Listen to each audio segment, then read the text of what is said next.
Hello guys, this is Swati. आज मैं बात करने वाली हूँ एक ऐसी सीरीज़ की जिसके पहले ही 3 एपिसोड्स में इतना कुछ दिखा दिया जाता है कि बाकी बचे 5 एपिसोड्स में आप ये ज़रूर जानना चाहेंगे कि कहानी किधर जाने वाली है, क्या मोड़ लेने वाली है और किस तरीके से रैप अप की जाएगी।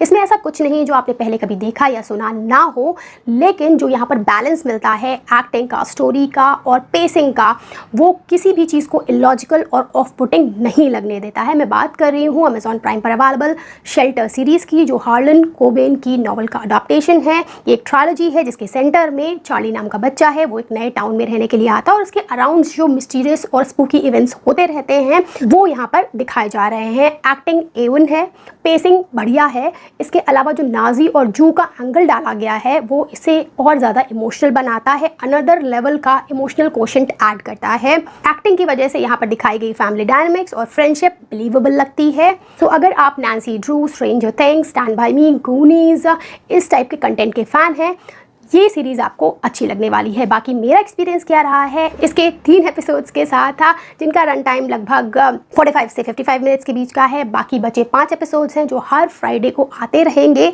तो मैं आपसे शेयर करती हूँ ये चीज़ और आप डिसाइड करेंगे कि आप इस सीरीज़ को देखना पसंद करेंगे या नहीं। इससे पहले अगर आप नए आए हैं देन लाइक और सब्सक्राइब करना प्लीज़ मत भूलिएगा। सुपर सीरीज़ शेल्टर, अगर हम स्टोरी की बात करते हैं तो यहाँ पर मेन 3 कहानियाँ चलती हैं। इसके अलावा भी छोटी छोटी चीज़ें आती रहती हैं। अगर इन 3 कहानियों की बात करें तो चार्ली जो अपने फादर डेथ के बाद एक छोटे से टाउन में रहने के लिए आया है अपनी एंट शीरा के पास। उस टाउन में एक खंडहर सा दिखने वाला पुराना घर है और उसके बारे में ये कहा जाता है कि उसमें एक बैट लेडी नाम की बूढ़ी औरत रहती है। बच्चों को ये कहकर डराया जाता है कि एक विच है और रात में बच्चों को उठा ले जाती है। इसी के बगल में यानी पड़ोस में चार्ली रहने के लिए आता है, स्कूल जाता है, उसका फ्रेंड सर्कल बनता है। फ्रेंड सर्कल में एक नई आई लड़की एशली होती है। तो 3 चीज़ें चलेंगी, चार्ली की फैमिली डायनेमिक्स कि उसके फादर के साथ, क्योंकि वो इसी टाउन को बिलोंग करते थे, क्या कुछ हुआ था, किस तरीके से वो बैट लेडी से कनेक्टेड हैं, उसकी आंट उससे क्या छुपा रही हैं, तो इसके फैमिली का एंगल एक स्टोरी। दूसरी स्टोरी होगी कि इसके स्कूल में जो फ्रेंड्स हैं, अभी बना है सर्कल, इसमें एशली नाम की जो लड़की है वो गायब हो गई है और जब वो उसका पता लगाता है कि उसके साथ क्या कुछ हुआ होगा तो सारी बातें इशारा करती हैं उसी बैट लेडी की तरफ। एक पुराना केस भी मिल जाता है जो बिल्कुल सिमिलर है। तो ये सेकेंड स्टोरी चलने वाली है। और तीसरी स्टोरी जो बहुत ही अनयूजुअल सी लगेगी आपको, एक नाजी और जू का एंगल यहाँ पर डाला गया है जो इस कहानी को और ज़्यादा मिस्टीरियस, स्पूकी और इंटरेस्टिंग बनाता है। तो ये 3 प्लॉट लाइन्स हैं और इवेंट्स एक के बाद एक होते रहते हैं और सारी चीज़ें कनेक्ट होती रहती हैं। चाइल्ड साइकोलॉजी को बहुत ही बेहतरीन तरीके से यहाँ पर दिखाया गया है। यहाँ पर दिखाए गए बच्चे मेकर्स को कॉन्फिडेंट दिखाने थे। सब बच्चे अपने आप में एकदम क्लियर हैं कि उन्हें क्या चाहिए, किस तरीके से, किस पर्सनैलिटी में वो रहना चाहते हैं। चार्ली के 2 फ्रेंड्स बनते हैं यहाँ पर, स्पून और एमा। एमा थोड़ी गॉथिक टच लिए हुए लड़की है और स्पून नर्डी टाइप का दिखाया गया है, स्टिल कूल है।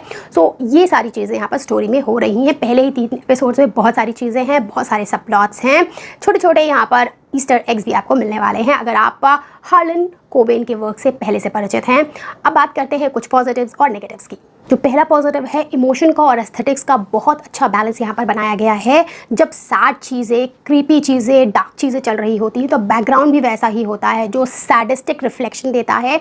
और दूसरी तरफ जब पेपी चीज़ें चल रही होती हैं लाइफ में तब पीछे कलरफुल बैकग्राउंड होता है। तो इसे बहुत अच्छे से दिखाया गया है यहाँ पर। सेकेंड पॉजिटिव, चाइल्ड साइकोलॉजी पर बहुत ध्यान दिया गया है। मेकर्स अच्छे से जानते हैं कि नई नई बनी फ्रेंडशिप को रियल कैसे दिखाया जा सकता है, कौन से इमोशंस उसमें डालने हैं और सोने पे सुहागा है इन बच्चों की एक्टिंग, जिसकी वजह से आप डायरेक्टली इनके इमोशन से कनेक्ट हो जाते हैं। Then third positive will be जो सीरीज़ की स्पीड है वो बहुत ऑप्टिमम है, जिसकी वजह से जो मिस्ट्री अनरावल होती हैं वो एक के बाद एक शॉक की तरह आपके सामने आती हैं। स्पेशली जो क्लिफ हैंगर्स हैं वो बहुत अच्छे रखे गए हैं।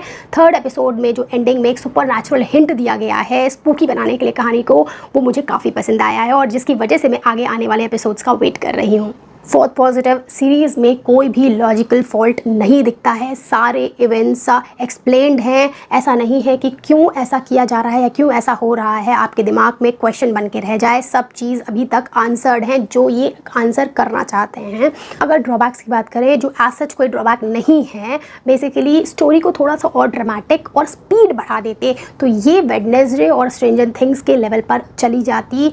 अभी जो ये दिखाया जा रहा है इसकी वजह से पहले ही 3 एपिसोड के बेसिस पर मैं इसे उन दोनों के नीचे ही रखूँगी। Then second drawback will be, यहाँ पर जो नाजी और जूस का एंगल इंक्लूड कर दिया गया है, शायद कुछ लोग इसे देखना ज़्यादा पसंद ना करें। जो लोग इस चीज़ को बार बार देख चुके हैं उनको ये चीज़ रेपिटेटिव लग सकती है। बाकी मेरे हिसाब से तो इसने इस सीरीज़ का इमोशनल कोशेंट बढ़ाया ही है, तो ऐसा कोई ड्रॉबैक नहीं है। सो अगर आप इस तरीके का टीनेज ड्रामा जिसमें मिस्ट्री धीरे धीरे खुलती रहती है और टीनेज फन है, थ्रिल है, एंथुसियाज्म है देखना पसंद करते हैं, तब आप इस सीरीज़ को बिल्कुल भी नज़रअंदाज मत करें। मुझे तो ये टोटल फन लगी है अभी तक का। ये एक टीनेज ड्रामा है जिसमें कोई गोर, वायलेंस, एडल्ट सीन्स और प्रोफैनिटी नहीं है, जिसकी वजह से इसे हर एज ग्रुप के लोग देख सकते हैं। और जो मैंने यहाँ पर थोड़े से ड्रॉबैक बताए हैं उसकी वजह से मैं इसे 9 आउट ऑफ 10 ना देकर 8 आउट ऑफ 10 ही दूंगी। उन चीज़ों को सुधार कर इसे और बढ़िया बनाया जा सकता था। That's it from my side. Bye bye.